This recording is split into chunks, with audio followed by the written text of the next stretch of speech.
What's going on, everybody? Welcome to another episode of the Viall Files. I'm your host, Nick. We're here recapping The Bachelor. Got Chrissy in Montana joining us as well. Great episode for you coming up. Rob Mills, the wonderful executive over at ABC who heads up all things alternative television, including The Bachelor, Jimmy Kimmel, all the great game shows you see on ABC, is here once again to help us break down episode 2, as well as give us some insight on potential some previews of what's going on for future episodes. So always fun to have Rob.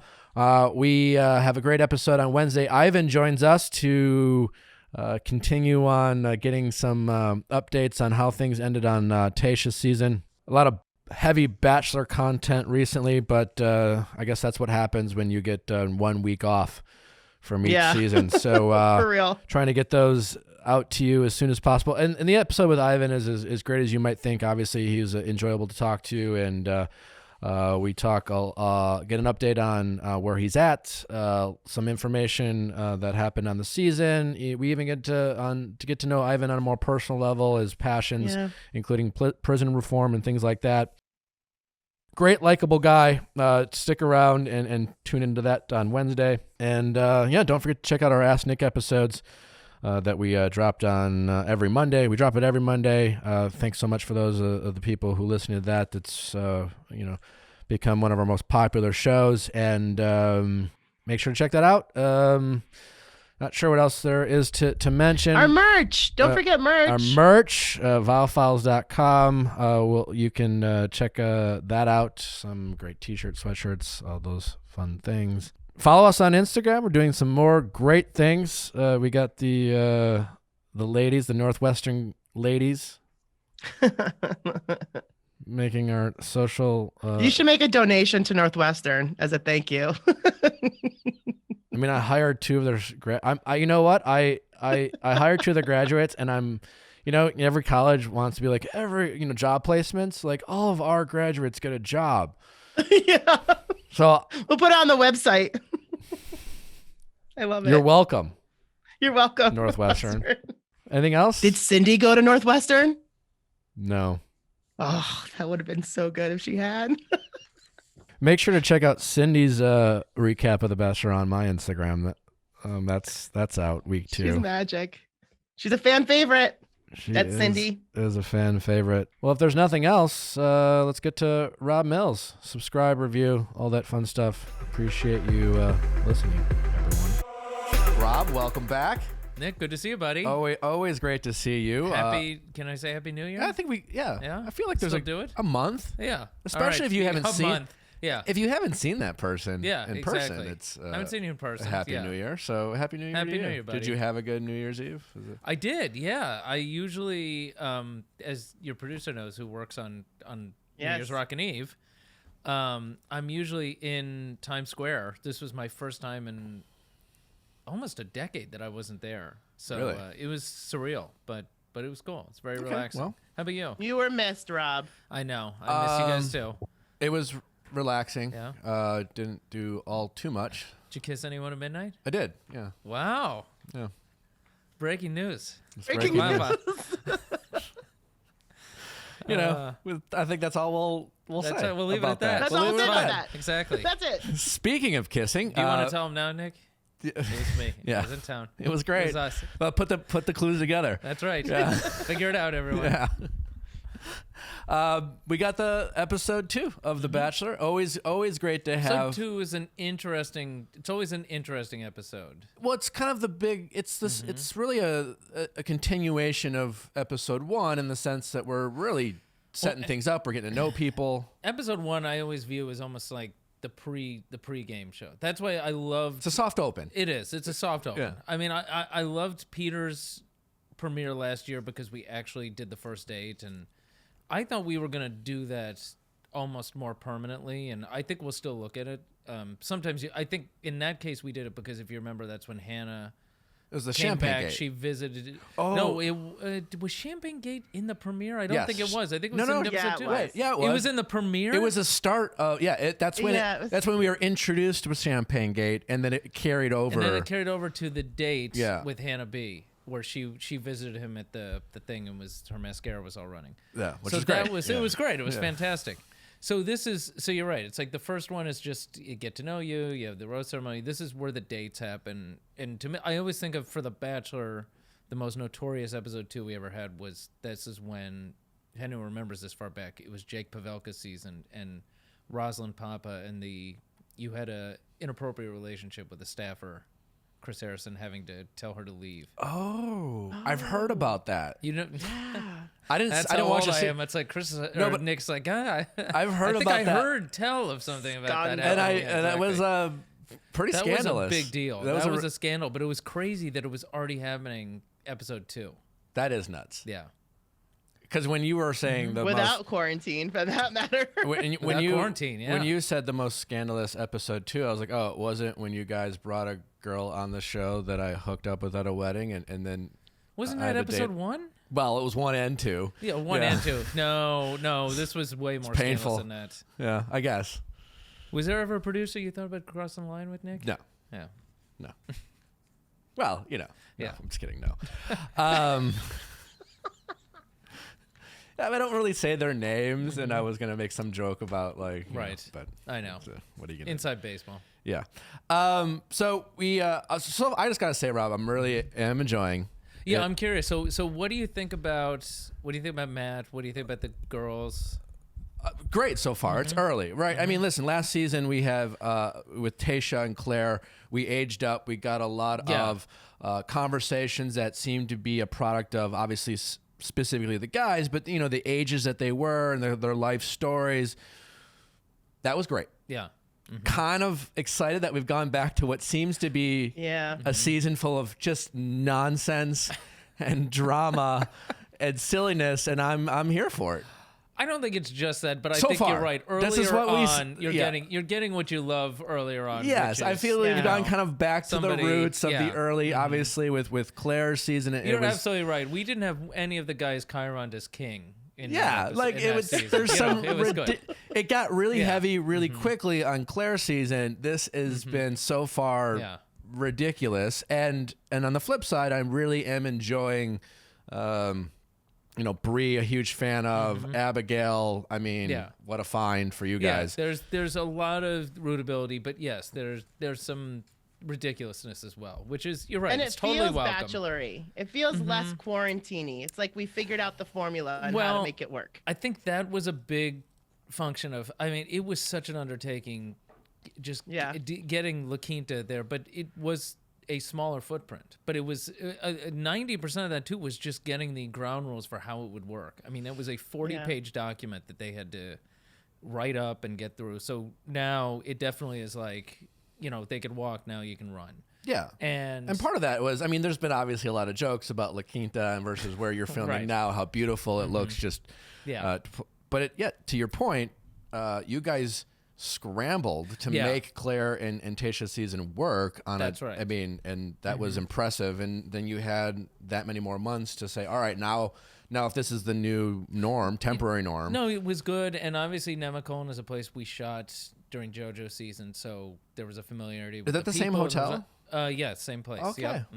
Yeah. That's where the 2-on-1 with Chad happened. Gotcha. No, that makes sense. So it was, but it is great that you can actually have, to your point of feeling Bachelor-y, like the dates, going up on a plane or ATV riding, stuff like that. You can actually see more stuff as opposed to redressing a ballroom, several times. Yeah. And things like that. So that makes sense. So it does feel bigger and more expansive.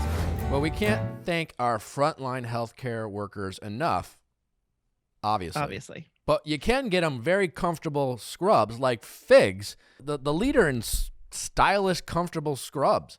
I mean, I like looking good wherever I go, and I like looking good when I go to work. And I got a pair of Figs. I'm not a healthcare professional, but I do like wearing them around the house, and I do think I look pretty damn good in them. And I have people very close to me in the health who are in the healthcare field And they are huge fans of the figs, so much that they stole my figs. So well, they're made to like that much. They're made to be like athletic apparel, which is kind of cool. Figs has brought scrubs to the 21st century by creating scrubs with a focus on design, function, and comfort. Stays dry, doesn't wrinkle, which is like the best part about it. And it's just super soft, Nick. It's stylish. It's high quality. It looks good. It lasts. Every healthcare professional that I know raves about them. And I know this only because I wear my figs all the time. They're like, wow, you wear figs? I can't get enough of those. Well, it says it has 10 pockets. Do you stuff a bunch of stuff in your pockets when you wear them? No, I don't. They look great.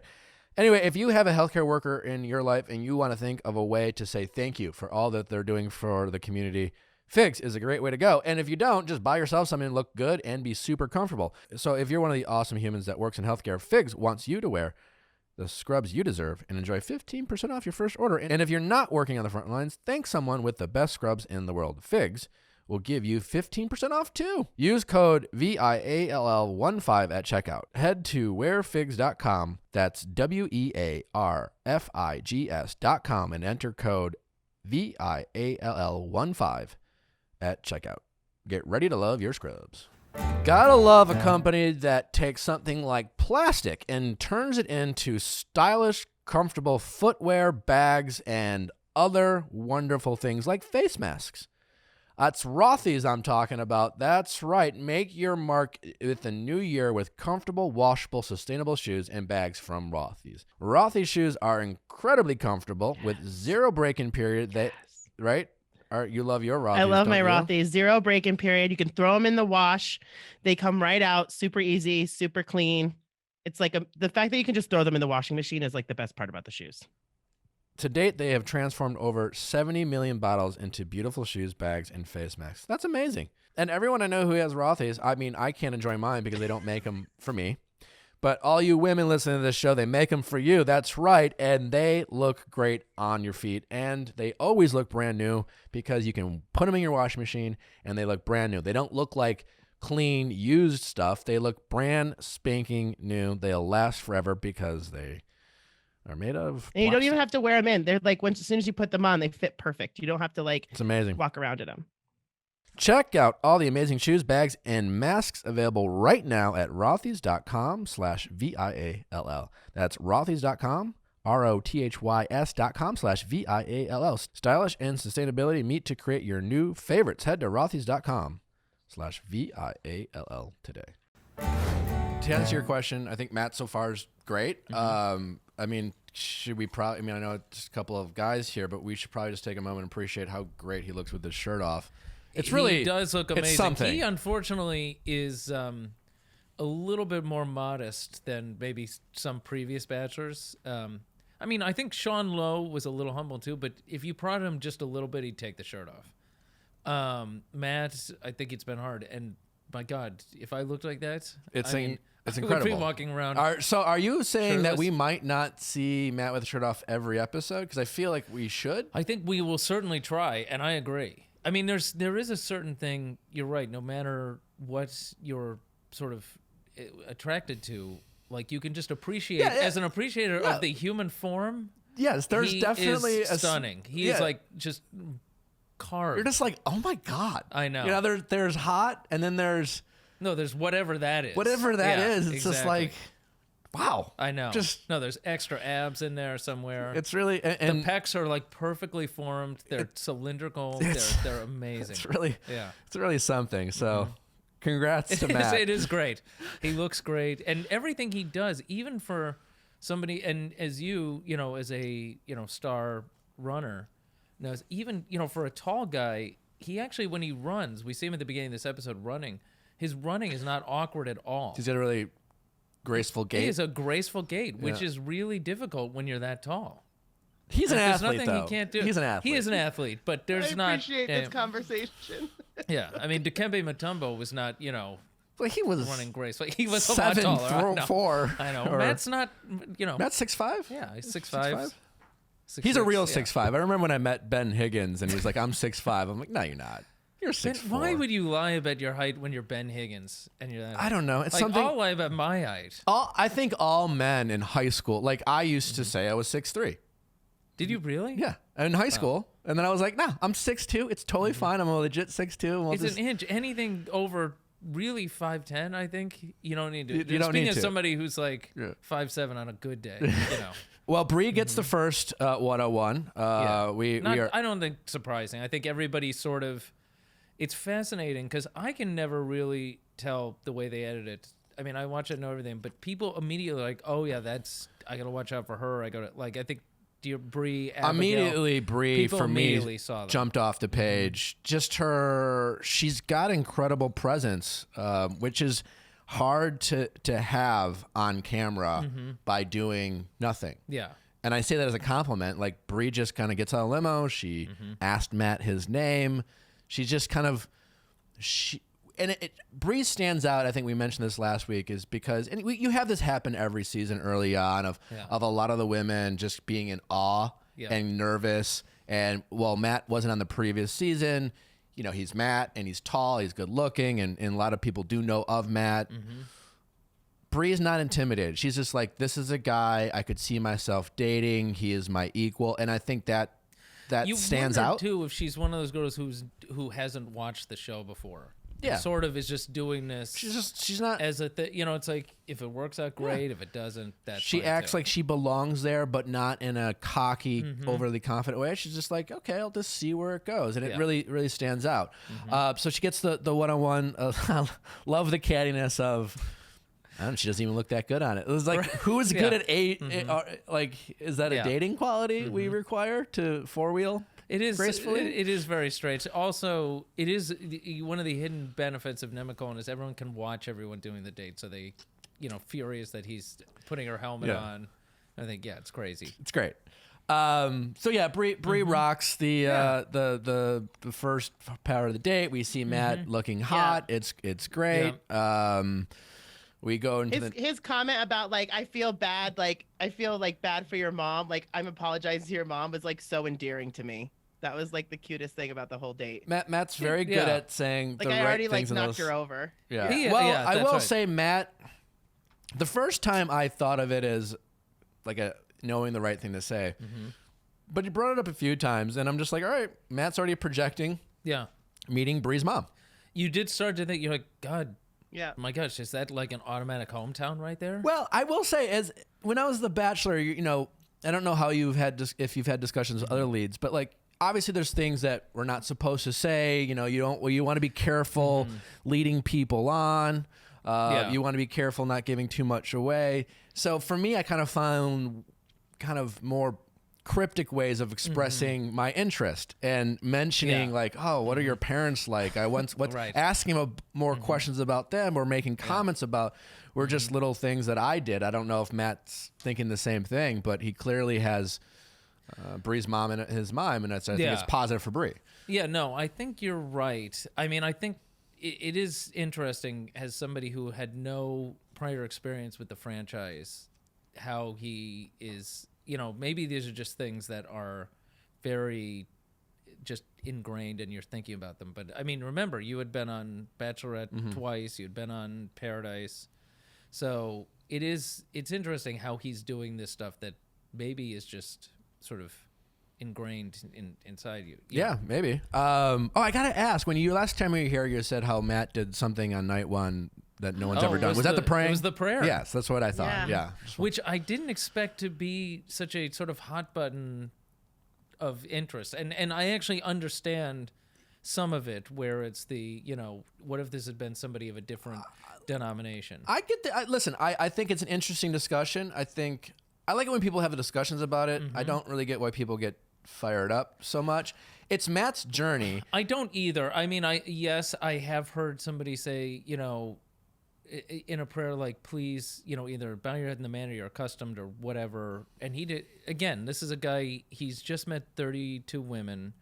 He doesn't know what he's saying. Like, the fact he didn't tell people, like, hey, if this is not okay with you. I think he just was trying to. It's just a prayer. It's a prayer. It's not going to burn you. It's everyone comfortable. Yeah. Faith, I think, is important to everyone, however you. Well, it's interesting. We just talked to Ivan, and he, obviously so much especially with the premiere and the lack of after the final rose, there was this conversation of that Ivan got sent home, and then religion was mentioned. We were all like, what is going on? Because clearly they seem to have a conversation inside the fantasy suite. I mean, that's on us for not clarifying that as much as we could. But nevertheless, Ivan's is like, yeah, it would have been nice had I didn't know how big of a deal it was to Tayshia. Granted, in defense of Tayshia, limited time. What Matt did, whether you're religious or not, or whether you're a different religion, is set the stage for what's important to him, who is the bachelor, who is trying to find love. And if that's something that's a big part of his life and he wants it to be a big part of his relationship, it makes sense. Now, it also would make sense if it does make someone uncomfortable if they're not into it, but that's a discussion then maybe we will have. Absolutely. That's right. I got a question. Didn't make anyone uncomfortable. I do have a question that, like, in past seasons, obviously, someone being Christian is a very common thing. We hear it a lot. Yeah. And I think that was at least some of the criticism on the other side of Matt praying. Do you see it in the future, whether it's the Bachelor or Bachelorette, like someone like Ivan, for example? Ivan's just like, hey, listen, I'm just not that religious. It's not a big part of my life. Do you see, and I'm sure we've had Bachelor or Bachelorettes in the past be not that religious, but it's never talked about. And I'm wondering, do you see that? Would that be aired where someone like, let's say Ivan was the Bachelor who, like he's great. And he's just like, listen, I'm not that religion. And then he meets like someone like, say, Maddie comes on. Would you guys, are you going to start airing more of those conversations? Because I know in the past seasons, I feel like the Bachelor's kind of avoided having those conversations about religion or about politics or about other things that we don't see. And we seem to see more of it recently in these seasons. Yeah, no, I think part of it was a byproduct of the guys last season, to your point, Nick, that they just have had more life experience. So they're sort of ready to have those conversations. But I think we also learned people liked seeing that. And at least was different. I mean, we're 25 seasons in, so you have to, there has to be a balance. It's also great, like you said, to see ridiculousness and what you would basically call nothing fights. Yeah, that's great. I mean, yes, obviously the Marilyn Victoria interplay was phenomenal. But yeah, absolutely, you need to see this. And it is funny because of this, the whole thing last week, I think it was going around, it was a Jewish website writing about, is the Bachelor a predominantly Christian show? And it's something like I'd never thought about, but it's certainly an interesting point and something to think about. And if people want to discuss religion, they should, and we absolutely should air it. And as you think about it, just like you said, he's also setting the stage. This is going to be important to me. This is part of my life. Sean Lowe also, that was a very big thing for him too. Was just, this is a big part of who I am. And if you're really taking this seriously as I'm looking for somebody that I could spend my life with, then you gotta. Those things have to be part of it. Absolutely. It makes sense. It is interesting because you're right. It's funny because I grew up very religious and I have a lot of Christian, if you're Christian and you're religious, you're worried that people are going to judge you for being religious. Matt kind of made a mention about that. Like, hey, it's a big part of my life and sometimes I'm afraid to talk about it. We also find people who aren't religious who are equally sometimes afraid to bring that up. Absolutely. If it's just like, are you going to like me if I'm not that religious? I didn't grow up with it, et cetera, et cetera. And so just generally having conversations around whether you are or aren't. Christian, and I think most religions are supposed to be acceptance, but there is a lot of, if you don't believe what I believe, then you're wrong. And there is a lot of that in this world. We've also seen a lot in politics now too, unfortunately. That is the climate we have in general. That's right. So hopefully, maybe the Bachelor can, if we can bring people together, break down or the walls. You and I, Nick, whoever does it. I think we need more of that. All jokes aside, it is common nice, ground and understanding. to watch a format like The Bachelor that's meant to be generally simple and digestible to enjoy, and sprinkle in some of these common grounds. It's sometimes the best way for us to talk about these things is through entertainment. Yeah. It's a new year, and we need to make sure that we are not spraying Febreze in our houses and breathing in those chemicals, or if you're looking for a less invasive way to deal with headaches, like taking ibuprofen all the time, Natural Habits Essential Oils is something you need to try. Essential oils are a wonderful, non-invasive way to deal with things like headaches, help you relax. You can either roll them on your body, you can put them in a diffuser, And if for no other reason, it's just a safer, cleaner way of scenting your indoor air. Check out nhoils.com, 30% off, code LOVE, L-O-V-E, code LOVE for 30% off. We offer free shipping. Check it out. You will love your oils. So we got the fireworks, and I honestly had to go back and watch it because that's when we started sprinkling a bit of Victoria the Queen, rubbing people the wrong way. And it just seemed like out of nowhere, she just started yelling at the women. Yes. There's always these questions of like, is that how it really happened? But what I've heard through the grapevine is, and one of the women kind of mentioned this, she's like, I thought it was an act, but no, this is who she is. And I've heard that Victoria the Queen this is not a character she's playing. Right. This is who she is. Yeah, no, I think that's definitely true. I think more of the question is, and, whether we'll get to it or not, or, on a tell-all or however we get to it, is why is she that way? That's a great question. Because that's really the question. There's always a story for how somebody became that way. Yeah. Can you tell us if is there a chance we might learn more? I don't know that you'll learn more now on The Bachelor, but I'm very curious about it. So maybe it's something that we'll have Chris ask about, or on Paradise too. Yeah. Absolutely. Or yes, or a tell-all. Or on Paradise, absolutely. Okay. I am curious now. A queen in or Paradise. On Paradise, is that like a hint, Rob? Well, no, I'm not saying anything. Nothing's done exactly, yet. Yeah. By the way, she could be with Matt now, and they could be broken up by the time of Paradise. We don't know. I'm gonna go on a limb and say that Victoria doesn't end up with Matt. I don't need you to confirm. I can't say anything. I'm gonna get in trouble. But I'm gonna. But she opened up so much, guys. I mean, she even said it. I opened up so much in this conversation. Absolutely. Well, she started just yelling at the women. I was just like, "What? Did I miss something? Did I tune out? I had to go back to." I think it's just But again, it might be something that there might be women. There's a projection there. Absolutely. So I think that you always have to think of that. Well, I don't think people are just born this way. I'm always I tend to be defensive of villains. Because there's the Luke Parker villain, who is just kind of like, he's a dick. Well, but Luke Parker, though, was himself, too. Luke Parker is not one of those guys, to your point of, like, some people come on with an act or they have this in. He went on specifically for Hannah. And I always maintain they would have had a much better chance if they had just met somewhere one-on-one. Because they actually had some very similar attributes. And he might even be, like, not an awesome guy, but he was the star of the season. That's true. Absolutely. And he made everyone more compelling because of how easy he was to dislike.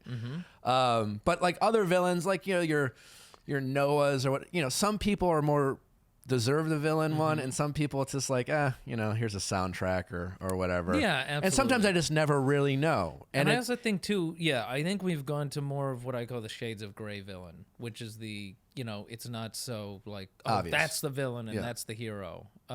Which is again like life. I mean, some people are better than others and not as good as other people. Yeah. And what I've found interesting about this episode is because I'm always kind of looking like who could be or who might be Matt's favorites, who's going to be maybe our villain vibes. It's hard to tell because personally don't need to confirm or deny, but I don't think Victoria is going to be around much longer. There's a preview. It sounds like maybe she makes it through this round. It's unclear because of the cliffhanger, but we saw her in like an ITM. But she's obviously taken up a lot of airtime this episode, and I don't think she's going to be around. So we don't get to see, once Victoria leaves, there's going to be someone else who's going to ruffle someone the wrong way, right? And so... Now, keep in mind, we've also seen that... I don't think I'm giving anything away. We've seen in the previous that more women do arrive. So we do see that, clearly, that also changes things. That changes things. So, I'm wondering... That's the thing, is I'm wondering, are we going to have kind of a real villain or someone someone who Matt likes who is not that popular in the house? I'm wondering if that will exist. I think you're going to see it change then into Matt sort of dealing with the fact that, and he sort of said this, he's never really been in love before and what that's like. And I think you're going to see it start to get not heavy per se, but much more focused on Matt and his feelings towards the women. That's interesting. One girl who's making it horrible for everyone else. Interesting. That'll be interesting because we haven't. Yeah. We had Ben be unlovable, right? But that was little different than Matt's story, and we're hearing that a lot. Even the first two episodes is obviously his relationship with his mom, his relationship with his dad, and, and his that's parents' gonna relationship. Come into play later. It's pretty crazy. There's a lot of twists and turns. This yeah, and part of Brie, I'm assuming having the first 101 is it. Generally, the first 101 is someone that the lead likes, and they coincidentally have at least some sort of relatable story. Not always. That's but it is something that we, especially in the case of Matt, where you do want to get to know him more because we really don't know Matt about him. Yeah. Probably more important for leads that we don't know a lot about. It definitely is because it gives we got to see Matt open up even more about.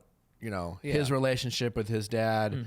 And now, who was your first one-on-one? Mine was Danielle L. Danielle. I'm sorry, Malpe. Oh, Danielle Malpe. Yeah. Yes. And again, to your point, I think most people they were familiar with me, so that was less important because, like, her story, while sad, I didn't necessarily relate to. Yeah. She was the one who had the ex-boyfriend pass away. But I think in that case it was about. Really, I think exactly that. So yeah, Brie gets the rose. He's got fireworks. All the women. Here's what I like about it going young again. It's pretty obvious that a good chunk of these women have been Bachelor fans, and so when they're watching the fireworks, they're like, "This motherfucker is making out with her as we speak." They know the playbook, and they're kind of narrating and letting us know that they know. Which I think is always and it's the worst great. week too because you're gonna go on some group date that, as we see, is like ridiculous, or you're not getting a date at all, and whether it's ridiculous or not, there were 18 women on the first date. Yeah, I mean that's just a night. That's just a night one all over again. All over again. But the other thing, the flip side of it though, is that what you're going to see with one of these girls who gets one of the first one-on-ones is the difficulty of, oh my God, I got all this time and now I'm getting no time. Oh yeah. And what do we call it? The kind of early date withdrawals. Yes, exactly. Yeah. So that'll happen next week and you'll see that. I'm going to predict that happens with Sarah and not Brie.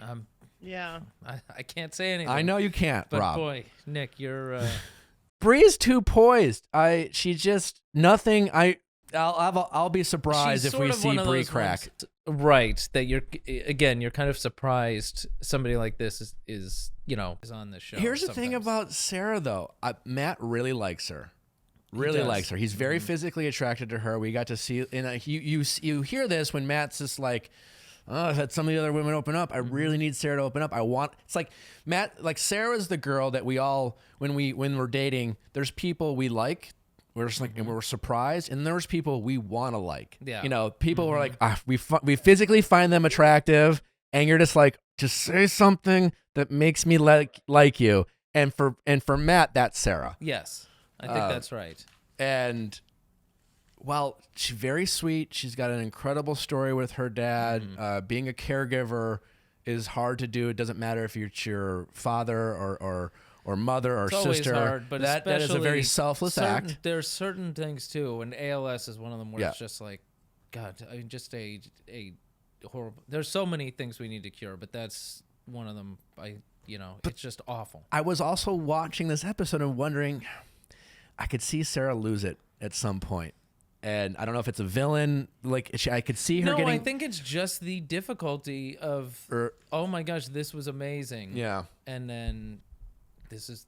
But it'll really be tough. interesting to see how it happens. How does she respond to that? Because it's normal to feel that. Also, what she's giving up to be there must play a part. Like what she's giving up to be there. Like the time that she's wasting. Am I wasting my time because I should be home with my family? It's always the question. And how do the other people in the house respond to you having a hard time? That's really what it comes down to, usually. You'll see it next week. Yeah. Well. And it's something. Can't wait. It's great. Great. So then, we have the. I love to see Franco come back. It's his third time. Franco becoming one of our started our on my season. Yes, anytime you have a wedding date. That's right. Which You know what? Honestly, it really plays. I don't think you could probably they found ways to make the same date, different versions of the same date, which is great. Right. You know, Yeah. Get them in wedding dresses early on. That was my first group date. Matt had it easy. Matt got to like stand there in a very trim, tailored suit. I had to change constantly. One of which was an Adam and Eve costume. I don't even remember this. Oh, Were God, we I doing do. this for like a calendar or something? Or? No, it was the photo shoot, like different themed weddings. So we had the shotgun wedding with Alexis. Oh, remember? yes, And, I do remember Yeah. this now. That's right. and Okay. I'm watching it and just thinking, wow, Matt had it easy because he For just some reason, I thought your episode 2 was Backstreet Boys. no, that was episode 3. That was 3. Okay, Yeah. got it. But anyways, Matt got to look good and watch the. Yeah, it was great. Then you had the fun game, and true to Chris Harrison's point, I love it when Chris is like, there are literally no rules. And then we ended up watching a game that seemed to have absolutely no rules. It wasn't. I mean, if you ever play Capture the Flag, I mean, that's sort of it. You sometimes you make that up as you go along. Too. Now, I got a question. It seemed like there are some similarities between this date and my volleyball date. I don't know if you remember. Of course I do, And what I mean by absolutely. that is that, Isn't that where you learned about what a chokey was? yeah, Yeah, that's right. yeah, that was a rough day. Thank you for reminding me. That's okay. We saw Rachel cry, who apparently is just a crier because turns out she's not as religious as we want to believe that she might be. She just cries because she Right. cried after Matt praying, and then now she just cried. Yeah. But also Katie cried. The women seem to be very frustrated. Is that just a product of panicking early, 18 women on a date, they get sent home, or was there something that happened with that we didn't get to see? No, I think it's that. I also think too, there was a little bit of that in the back of the head. To your point, they've seen the show before. They're thinking, well, Matt's the type of guy who might say, you know what, you all did great. Let's all go. Yeah. It's like, nope, you're going out because 18. It's is too much. Exactly like you Too said. much. It's a night one. It's unwieldy, so you do have to have just 9. So I think that was difficult. I mean, you're going home. You're dirty. It's cold there. Was it pretty cold? It's pretty cold. How long yeah, did they it's that play for in fall real time, do you weather. feel like? Probably a good hour. Yeah, probably that. Maybe a little bit, just a little bit over that. Because they you know. looked really taxed after that game. We're like, No, it was a lot of run. Again, you don't want to go back. no. You do not want to go back. So you're really doing anything, just honestly, to get out of the house. Not only just to spend time with Matt, but No, just to, like it truly be feels nice, you know. it's an amazing thing Yeah. how monumental that moment can feel just by losing what is essentially might even be 2 minutes anyways. Right. But it really got to It them. is. It's tough. Absolutely. Yeah. Emotions ran high. So most of this episode obviously is a lot about Victoria. She gets mad at what's Marilyn? Marilyn. Yeah. She gets mad at Marilyn. Is it 2 to a room, or when she said that she was a roommate, or is it more kind of bunk? Like most of the time, it's like 6 to a room or something. But this is they've got this massive hotel. resort, so this is totally different. So yeah. it really is just the 2 of them Yeah. into a room, and they don't like. Yeah, but it doesn't seem like Victoria can get along with anyone. Yeah, I think that's probably true. Because there's always like even when it was on my season, like there's once in a while you guys will be like, someone who's not a fan in a popular in the house. There's always they always have 1 or 2 friends. No, and I think that's the case with. I don't think it's Victoria has no friends in the house, but I think that it starts to get harder as she becomes more vocal to stick up, to defend her. Yeah, because usually people are trying to you go in, you're just like, I don't want a target on my back, and you've all heard about the target in the back. First Right. impression. Victoria is just has her hand up, almost like I'm fine, bring it on. Well, she also, I think, just takes the whole thing as like, I'm here for Matt. Yeah. Like, I'm not here for you guys. She I'm here mentions for a him. few times that she's trying to find ways to stand out, which, I mean, obviously they all are, but she seems to be taking it in a very literal sense. Yes, of that's right. It doesn't, it's like the no press is bad press mentality. It's just like, Yeah, everyone's Victoria's talking just trying to about me. get press That's as it true. relates to Yeah. Matt. Yeah, that could be. I think that's, I think there's definitely some of that right there. Okay. And like you said, she's a focal point of the episode. Lauren gets the group date rose. We hear that she's willing to do anything. She does well, captures the flag. She seems to have a nice moment with Matt. He gives her the first impression. I mean, the group date rose. I thought it was kind of. I almost felt bad for what is her name? Jacenna? Oh, I think it was Jacenna. Jasenia. Yeah. It's totally reasonable to be sad about you've been cheated on, but lately we've just been getting some real stories, and so Jasenia's. It felt like a very forced cry. It was like, I want to get a kiss from Matt. I'm trying to stand out. Yeah. No, it's almost will like you kiss me? Going back to the whole religion thing. That's why it's interesting, because a lot of these stories are usually about somebody cheated on me, or somebody tell me about your ex, or tell me about your and so that's why it's actually refreshing when we've had some of these different conversations. But because she's like, I've dated some guys and they cheated on me, and Matt's kind of like uncomfortable because everyone's crying right away. He's like, what can I do to help? She's like, well, you can kiss me. I was like, wow, okay, well, no, again, also to our earlier point about he is a gorgeous specimen. So yeah, no, I get. If you want to get a kiss from Matt, do it however you can. Yeah, do it however you can. I mean, that reminds me of all the conversations you always say, Nick, that you're like, sometimes you just have to do it, and you don't like. Even the Victoria kiss was a little weird, but you've had that conversation before. It's like sometimes it's not the Bachelor's choice. It's like you're going around. It's very hard for the Bachelor to reject a kiss. No. Yeah. I think that's one where it's much easier for the Bachelorette. Much. We've seen a lot of sort of like, nope, not good. Yeah, if a Bachelorette on episode 2 was just like, it's a little early. We're crying right now. Let's embrace the moment. Everyone would be like, yeah, okay, that makes sense. That's right. You know, if it was Matt, it was. Oh, how could you do this? That's a dick move. Yeah. You really? You said no. She just poured her heart out. Exactly. Yeah. But it felt a bit insincere. It felt like she just started crying. You're even starting to see, not necessarily that he doesn't have much of a poker face, but you can really sort of tell where the connections are. And and he's sort of balancing it because he does care about everyone's feelings here, and he doesn't want to hurt. Well, that's the thing. Matt seems like a nice guy, and I think you kind of call it when Matt asks without kind of getting him like, well, what can I do to help? Because he knows he knows to be polite, and that's just the thing you do with anyone. I don't know if he likes you as much as if he's just kind of focused on you or thanks you for really like with Sarah, he mentioned how honored he was more than once that she was willing to share that story. Yeah. And with Jasenia, he was just like, how he was basically in the nicest possible way asked, how can I get you to stop crying? I felt like that's how it felt. That probably was true. That's probably right. Like what? I will do anything. What do you want? And she's like, well, we can make out. You want some ice cream? Can I get you a cone? What is that weird byproduct too of The Bachelor is not only is it just dating unlike any other kind of dating because you're going on these dates, you're dating multiple women, but also this is probably not a conversation that would happen on a first date in the real world.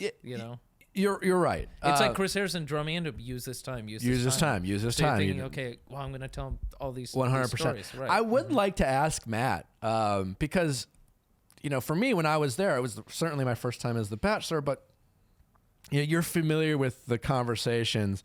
And so I certainly felt early on like I could, and part of it was people who I had connections with. You're just naturally more interested in hearing about them. But like you could just tell when I was trying to have conversations with women who you could tell they were forcing it. It's like, why are we talking about this now? We'll get to it. And I'm curious if Matt was surprised by like, why is someone telling me this the very first conversation, or if he was just like, I guess this is how it's going to be. I'm really just kind of curious if he was blown away by that. It's interesting. I know. I don't, because you're right, because it's just so different. He's had so new to him. Previous experience. So, I don't know. Now, granted, he also, though, as we all know, he's, his best friend is Tyler C. So he may have been briefed on some of this stuff, too. Yeah, I'm sure he did. But I guess, Tyler went all the way through Hannah's season. It is different being on the other side. And well, so Hannah, though, is also a very good friend. So yeah, Hannah probably told him a lot. Yeah, that makes sense. I didn't think about that. Although, like we said, it's very different for the Bachelorette. Yeah. But I assume, the guys... Although I guess it isn't. There's been some of those weird stories, too, where it's like they're saying something. And there's plenty of guys who early on... Yeah. They tell some bizarre story. Guys are just as bad about, like, week 2 being like, I love you. Right. Out of nowhere. Yeah, that's right. I guess that's true, too. What do you want me to say here? Yeah. I'm just trying to stand out. Speaking of standing out, Kit didn't have much of a role. I'm really curious about her. She came in. She's the youngest. She came out pretty guns blazing. Episode 1. She in a group of women where there's so many. She had her moments. She didn't have as much. I'm really wondering. I don't really see. I don't. That Spencer vibe. Right now. I don't know. I don't see Matt being into her. I just don't know if there's a connection there. It's well, again, I don't know. There's just so many women right now, so it's difficult. Because I see Kit as someone who, like I've mentioned, people mention Corinne vibes. She has right. She comes from. She has no problem kind of owning her privilege. Yeah. In a sense, at least when it comes to, I've had a charmed life so far, and this is who I am, which tends to make for good sound bites. But she was a little under the radar. I think also Victoria's laying a lot of cover fire right now. That's what I'm saying. I guess it was hard for anyone to be on the radar with Victoria. So yeah, I mean, we have a big part of it was the Victoria and it's Maryland. Yeah, which Maryland. I guess the best thing that ever happened to Maryland was Victoria, because I don't know if Maryland would have much of a moment if it weren't for Victoria. Well, I thought that her one-on-one at the cocktail party with Matt was actually really kind of touching, and certainly made Matt look great, like somebody who, because there's always the question with the orchid. How much do you really pay attention? It felt like she was like, I don't know if you like me. I haven't been on asked any dates. It's week 1. There's only been a few dates. Right. And Matt was like, I got this gum in my pocket. I thought of you. It looked like he looked behind the chair, saw a plant, and just happened to be like, you know what? Here you go. I thought of you. And she decided to just be like, you know what? I'm going to go with this. I'm going to tell everyone it's my favorite plant.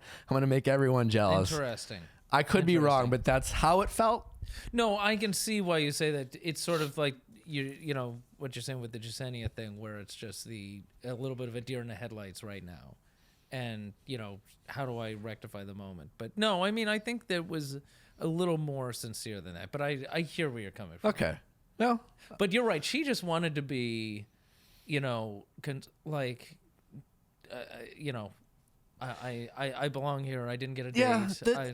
Please. I like you. She wanted to hear I like you. Yeah, she wanted to hear I like you. It seems to be, I don't know if it's because it's a younger group, but a little bit more panic overall on the women. Yeah. Like maybe that's the size of the group overall. There's how many did you guys start with? Did you break a record? 32, yeah. So that's I think it's the size of the group. It's also, these were cast, one of the advantages we had was we announced Matt so early. So they really were all cast for Matt, as opposed to sometimes. I actually want to say, Nick, I don't even know. I think you guys casted for Luke. Was probably cast for Luke, and then we might have got a few in. It was pretty last minute. Because I remember we announced you. No, the whole point of announcing you before you left Paradise was so that we could at least try and get some people in. And that, you don't have a ton of time, but like you said with Matt, you guys had probably more time than usual. These are girls who they're really, they're excited for Matt. They want to be like there. Katie, after the exhausting group date, and it came like it's as a viewer you're watching and be like, how what? But you're right. Yeah. Like, Katie probably she goes through the casting process. She's been able to watch Matt on social. Yep. She sees all the great qualities. She meets Matt. He's living up to the hype, so to speak. So she's just like, this could be my guy.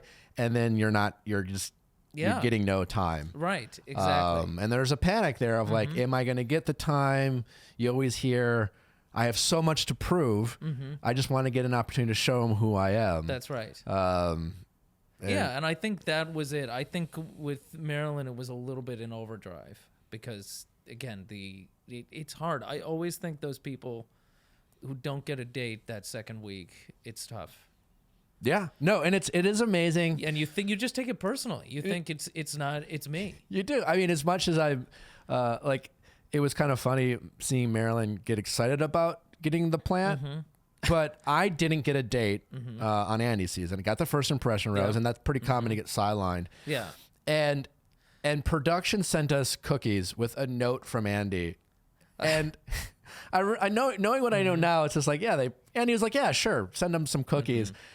It was like, were the cookies any good? I don't know. They were definitely store bought, right? Like you could tell they just had that store bought taste. Yeah.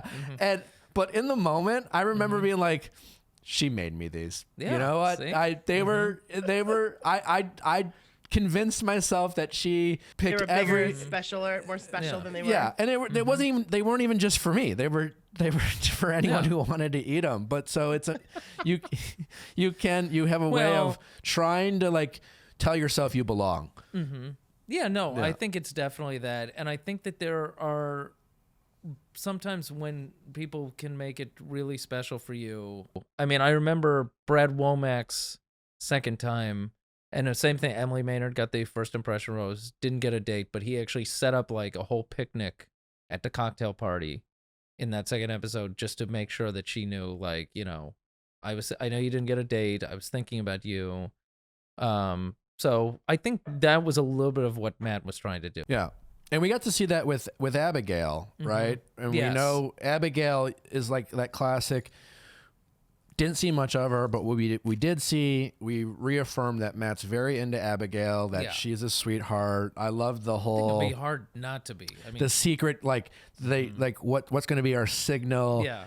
And you know, you can always tell. Like you mentioned, poker face. Like there's polite, nice Matt, and there's, I really like you. Yeah. I find you captivating. Yeah. I want to have this game. I'm not saying this to be nice. I'm in on this with you. And that's how I felt when he was talking to Abigail. Yeah. And I think that's right. And I think, you know, it's sort of easy early on then to see who he's into and who he's not. So it's you sort of know who's going to go home and who's going to stay. But then that's the classic thing in The Bachelor. It's like, oh, now he's down to like 6 people he's really liked, and what is he gonna do? Yeah, that's where that net just starts to tighten, and you know, I can see that. Yeah, that's great. I appreciate the preview. And it's good. That's really good. Before we let you go, obviously the episode ended with was it Sarah? Yes. Well, the episode ended with we're sort of a to be continued with the cocktail party. He's giving out his roses. It's like middle. Yes. We haven't not done. So the big cliffhanger is it's kind of like, will Victoria get the rose? Yes. You guys kind of spoiled that regardless in the preview. Yeah, with the preview. You need to know though that Victoria's still going to be around. You know, who cares? She's just, you know, she's so great. I'll tell you what. I care, and for the reason I always try to tell the audience, appreciate your villains. You know, everyone's out there, you know, tweeting, and unfortunately, I'm sure, and it's not okay that Victoria is going to feel the wrath of Twitter in a mean way. You know, tell your jokes. Just remember, it's like I said, remember, everyone is that way for a reason. Yeah, you know, and we enjoy all have watching stories. her. Yeah, nobody has been born just mean and, you know, angry. And I wouldn't necessarily call her mean, but she has a way of dealing with women that's interesting. She's asking for attention that she'll probably regret. That could be, yeah. Yeah, it's just like she clearly is requiring attention. She wants it from Matt, but if she's not going to get it from Matt, she's getting it from the other women. That's right. I just want to point out, when not a good sign when you ask for, well, first of all, try not to ask for a kiss in general, but Victoria just like asked for a kiss. Matt's response is, sure. Yeah. Sure. Yeah. So awkward. I know. Never. But, you know, what a good sport. God, because he's not really, you know, the kissing bandit type, as we've seen. No, but he does kiss with his eyes open a little. Did you notice that? I'm going to look at that now. Sometimes he kisses with his eyes wide open. I don't think I saw. Sometimes he doesn't. Is that even a thing? It is do a thing. People do that? I don't get why people say you should 100% kiss with your eyes closed all the time. I just have never known it to be a thing. I think on camera it just looks a little weird, but I appreciate it. But it just looked a little weird. But I'm okay. certainly gonna watch. I that think now. I don't know. I feel like Matt is an appropriate amount. He went in for the kiss with Abigail. He doesn't seem to be afraid to kiss when he wants to kiss. He's not afraid to when kiss. He wants to, yeah. That's right. But he's also not somebody who is going to set the record for, I kissed all 20 some odd women. But in defense to whoever the lead is, when they set records, it's more has to do with the cast than anything else, because even the Bachelorette tends not to reject. It's an exhausting thing. Like you might you might Plus with it becomes one guy. a contest almost, doesn't it? Like in the house, like people are like, he didn't get it, I got yes, it. They that's got a kiss, true. I didn't get a kiss. Like they're like, talking amongst each other, right? Yeah. Exactly. Yeah, so I feel like it's a little bit of it's more on the cast. Yeah, it is. But and some of these girls are just okay at they want to kiss Matt, and who can blame them? I think it's totally fine. So so Sarah is she? Do we know if she's lightheaded, or are we able? It just was. Obviously you'll see next week, as she said. I'm feeling lightheaded. I'm seeing stars. I'm seeing stars. I'm seeing stars. Which I think honestly, Chris Harrison actually walked into the room at that point, so I think that's what she was referring to there. That makes sense. That makes sense because that's right, I've seen it in cartoons, but I don't know if anyone's ever seen stars. Stars at least is a little more realistic than birds. That's true. I've seen birds. But I think it was just some sort of a lightheaded spell. And look, as you know, you're standing there for a long time. It can get, nerve-wracking. A little nerve-wracking. I mean, it's she had a rose. Ironic somebody who has a rose, but she had a rose. It's just, it's doing. It's not the first time this has happened. No, it's not. And to that point, usually when it does happen, especially on The Bachelor, it tends to annoy the other women. A lot of people will read it as attention grabbing, right? Insincere. Sarah seems to be liked in the house. Yeah, but also it's like this is exactly to your point, though. If you have a rose, why would you do that? That's why true. Do you need the attention? So maybe people. Although you'll see what happens next week. Well, here's the thing. Here's what I've had a hard time with trying to figure out in a great way, and because it's been Victoria cannibalizing so much of the drama. Victoria had all of the attention that Victoria has gotten is because of Victoria. Her insistence on demanding attention. Yeah.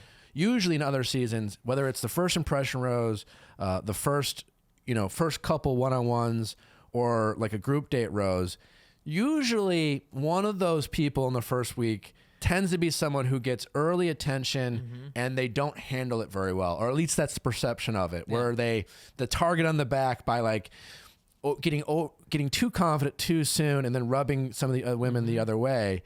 And I'm trying to figure out, because I feel like, is it just Victoria protecting one of these people, or Sarah, Brie? I don't think it's going to be Brie, or Lauren, who got the group date rose, or maybe it's I feel like it's always one of the early people who get validated tend to burn out or handle it.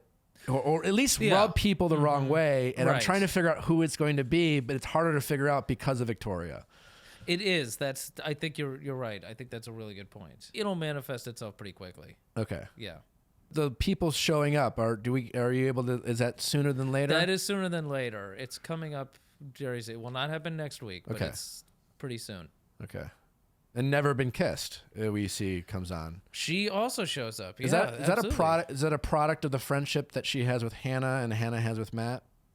Well, I would assume so. I don't know, but I definitely know this was, I mean, look, for the most part, it is somebody who's had with you and Caitlin, it's like you guys clearly had a relationship, and but there are times where it's like, oh, how do we help make this happen or whatever. There's times that you meet someone at a wedding, you haven't talked to them since, and then show up. And then they show up, exactly, which is also great. Also great. This is one where this was very, much. This wasn't like, well, who can we bring on from previous? If anything, we wanted to be more agnostic towards previous casts. Even you haven't seen, I think people were expecting to see Tyler like every episode. Like this was going to be Tyler the Wingman and everything. And, you haven't seen him. Yeah, which makes sense. This is Matt's season, and maybe we'll see Tyler. But I think there could have been, there certainly could have been the thought of like, oh, we need to get some people in from previous Bachelor seasons because Matt is a whole cloth Bachelor. We don't know him. We don't know any of these girls. That's it's always, that's why it's usually been better to have a lead from a previous season. Yeah. So, this was not a, okay, how do we bring somebody in from a previous season that's promotable? Yeah. No, I it makes sense. Mm-hmm. I would guess, knowing very little, that Never Been Kissed has met Matt through Hannah and her friendship with Hannah. She has a crush on Matt, and she thinks there's a connection with Matt more than there is. And my guess is she'll come on and be like, we have something, and be wildly disappointed. This is my guess. I know very little other than that. I like that your guess is so it's very thorough. It's not like I mean, you host a recap show. I want to go back and be like, I nailed it or I got it wrong. Right. But I think she thinks there's a connection more than Matt thinks, and she's going to probably be disappointed. And we'll see. We'll see. It's going to happen pretty soon. Well, Rob. Is there anything we're leaving out? I know you got to get going. You're a busy guy. We appreciate you coming on and giving us some insight. Yeah, absolutely. Always. It's always fun. People always love listening to you, so I appreciate you coming in and sharing your thoughts. I look forward to the rest of the season. It's going to be a lot of fun. Can you tell us if we're going to be able to make After the Final Rose happen this season? I feel like a lot of people were disappointed. It was, you have to remember, logistics. This was December 22nd. Yeah. It's normally we could have either pre-taped something months early, and then if something happened, say Tasha and Zach had broken up or something, it's completely irrelevant. Yeah. December 22nd was so hard to ask people. They had literally just finished The Bachelor. I mean, people were exhausted, and for the most part, the beauty of things like you have a podcast. We've now heard from Ivan. We've talked. We've seen, Tasha and Zach are doing great. I mean, it's obviously great. It's great for my show. It's great for you, exactly. So it's fantastic. So we're going to take that away now. Okay. We're going to go back to an AFR. Okay. But it was really, really difficult. But this season, absolutely. I mean, the only thing I would say is things are so unpredictable in this world. You never can say never, but I would be stunned if there's not an AFR this season. Okay. We have every intention of doing it. I think everyone's going to be really excited. I've pretty much been on the record too saying this too, because everyone asks this, but obviously we are hell bent on figuring out Paradise too for this year. So it's not a sure thing yet. I think it is. It's just how we're going to do it. But I'm sure it's going to happen. You have 4 seasons to cast from. You have an MVP roster. Honestly, I think we could probably do like some supersized season because we could just keep cycling people. No, you can, and you're going to have so many people that they were big characters in their respective seasons, who are going to feel like they're shoo-ins. Everyone, I'll never forget. I think your season of Paradise was the last one where we were like, God, this pond is stocked. We've got so many people on that season. Yeah. It was good. And so, I definitely think there's definitely that. And when you have that, you just have you have more people feeling the pressure. Great, absolutely. There's and you've got to pressure. Think now, these people from all the way back from Peter's season are starting to look at this. This season, this is who my competition is. For sure.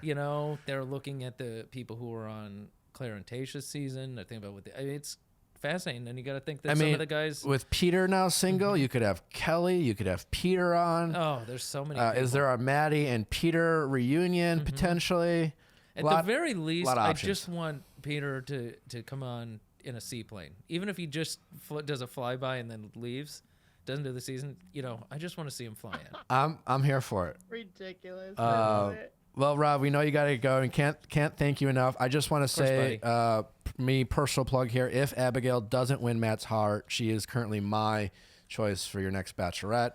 It's always good to hear that, and let us know. And certainly as you hear things, Nick, from your listeners or whatever. It's always good to hear who people like and want to see as the Bachelorette. I will let you know, Rob. I'm sure you guys have it covered, but I just wanted to say that I think that would be a fantastic season. All right. Thanks so much, Rob. Thanks for listening, guys. Don't forget to send your questions to AskNick@castme.com for our Ask Nick episodes. Make sure to check us out every Monday for those. We have Ivan joining us tomorrow. Great conversation with Ivan. Covered a lot of topics I don't think he's talked about yet on some of these other podcasts. Make sure to check that out. And if there's nothing else, we will see you on Wednesday.